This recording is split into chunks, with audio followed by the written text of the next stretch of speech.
Ismingiz nima? Nima ish bilan shug'ullanasiz? Assalomu alaykum. Ismim Farruh.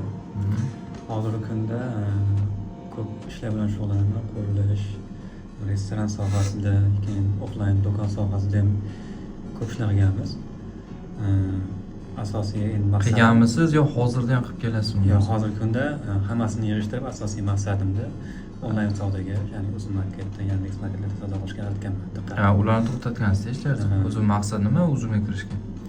Uzumga kirishga maqsad yoshligimdan savdoga qiziqaman, keyin hozirgi kunda eng trendga chiqayotgan savdo yo'nalishidan bo'lganligi uchun juda qiziqyapman. O'zi Uzumda savdo qilish bo'yicha nimalarni bilasiz?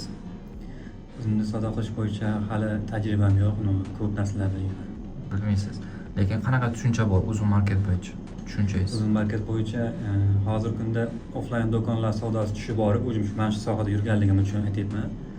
Onlayn belgilar rivojlanib borayotganligi uchun mana shu sohaga qiziqdim, keyin tushuncham o'zim tanishlarim, boshqalar ham hammasi mana shu sohaga kirib boryapti. O'lmaydigan kasbda hozir shunaqa.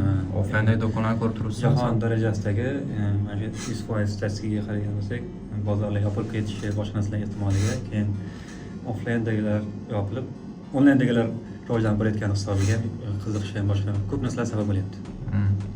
Hozir offlayn do'koni bor insonlar ham yopilyapti-da ko'pi. Shunaqa. Shunday xabaringiz bor-a? O'zim men bitta misoliman.